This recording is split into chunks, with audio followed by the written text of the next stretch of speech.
Hello, everyone. Thank you for joining us for what is today the first session of a cybersecurity series that we're calling Phishing Fridays. And today, specifically, we're going to be talking about the world of digital threats and understanding why it's important for every single one of us as users of technology to understand them, be aware of them, things that you can do to reduce your risk as an individual and as an organization. My name is Jesse Hill, and I'm the owner and president of Tier 3 IT Solutions, and I am joined by Justin Grotto. He is our cybersecurity expert. So let's just jump right in. Today, we said we want to talk about, the world of digital threats. And so, Justin, I'm going to throw it over to you. Why do you think, our audience, who would be, typical computer users, need to know more about digital threats? You can think of digital threats as burglars trying to break into your home. In the case of the home being your computer, your data, your financial information that you're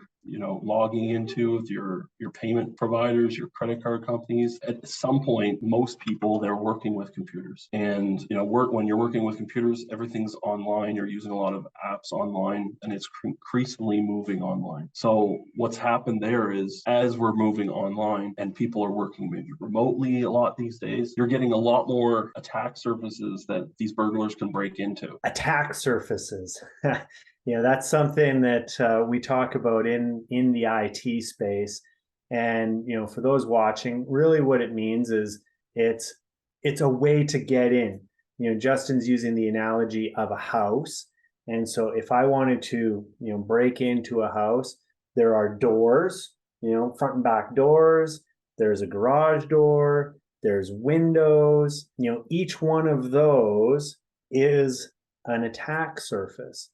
So in the typical small business network, we might think of attack surfaces as your connection to the internet, right, where your firewall is. You mentioned cloud services. It could be your Office 365 account. It might be your online payroll processing system. Any entry point into your technology is called an attack surface. And he mentioned there about more and more cloud services. This is not in our script to talk about today, but one of the things that drives me crazy is advertisements that talk about the cloud being this magical answer to cybersecurity. And I'm curious, Justin, when you see and hear those, what goes through your head? What are you thinking about? Whenever I see someone talking about, and making that misconception that like the cloud is more secure and having that like prejudging is like, yes, there is a lot of benefits and a lot of security that's kind of built into a lot of cloud services. It doesn't mean that it doesn't have to be managed, that you kind of like set it and forget it. That's kind of the misconception piece of it is, you have to set it up right. If it's not set up right, like there's still an attack surface that you have to worry about. That's what I think of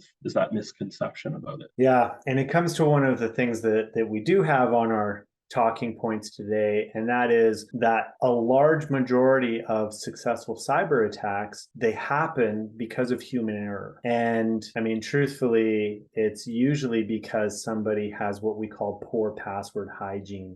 They're reusing passwords across multiple sites. They're using simple passwords. Multi-factor authentication might be turned on. Justin has more information about this. So what do we know about cyber attacks on small businesses and the human element of that side of things? The cyber criminals are increasingly targeting the individual, and they're increasingly targeting small businesses. So SMBs, you don't hear about them a lot in the news, but there is a little bit of a misconception there around, the business is too small, we're not a target, those types of things. But really, over half of small businesses were the targets of cyber attacks. You look to the right, you look to your left, one of those businesses is a target of a cyber attack. 98% of attacks are relying on some form of social engineering, is what it's called. And social engineering typically means a malicious email, a text message, or a phone call that's trying to give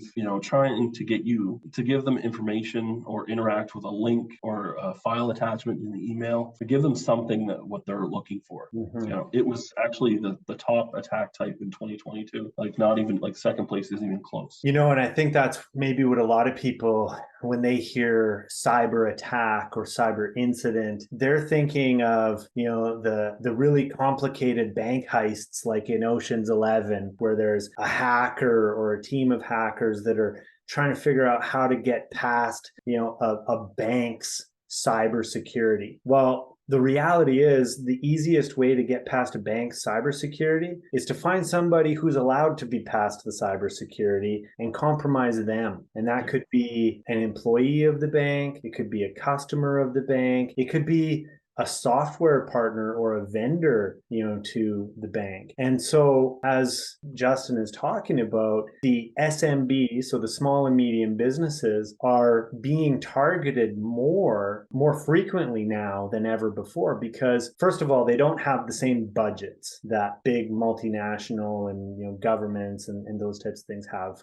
for cybersecurity. They also don't have access to the same talent and tools, and there's obstacles that they face that they're much larger businesses don't. And cyber criminals know that. So they know that if they can get into a small independent financial services company, maybe they can use that as a stepping point to build authority to get into a higher profile target. That social engineering, right, is a big part of it. So I guess, Justin, you had something you wanted to throw in. I'll put it back over to you. 90% of these successful cyber attacks are starting with an employee mistake, right? So that's an employee that's interacting with an email. They don't recognize that there's an attachment typically, or there's a link and you click and maybe it takes you to your Microsoft login page and you have to re-enroll and re-sign in, right? Like that's 90% of successful attacks start with that kind of thing. Dollars to donuts method of preventing cyber attacks against small and medium businesses is to train employees, employees to buy in and actively be engaged in this training. You're not going to invest your dollar any more wisely than that. Employees kind of looking at it the right way, they can be a human firewall. That's really interesting, because people might not expect to hear a technology company and a cybersecurity specialist, suggest that the best investment you can make in cybersecurity is to train your people, right?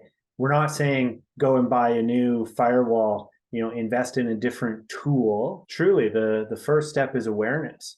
I mean, it's kind of, if you were to think of like a health and safety program, I mean, going out and buying a bunch of really fancy, fall arrest harnesses does nothing if your people don't know how to use them and they don't understand the risk.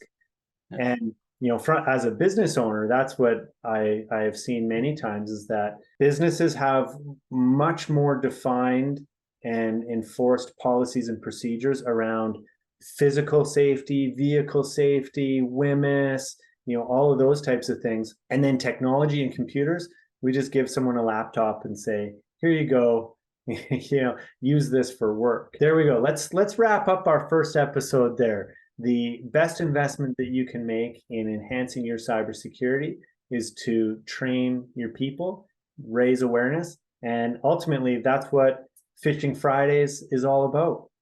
So thanks, Justin. Appreciate the input, and everybody for watching. We will see you again on the next one. Have a great day.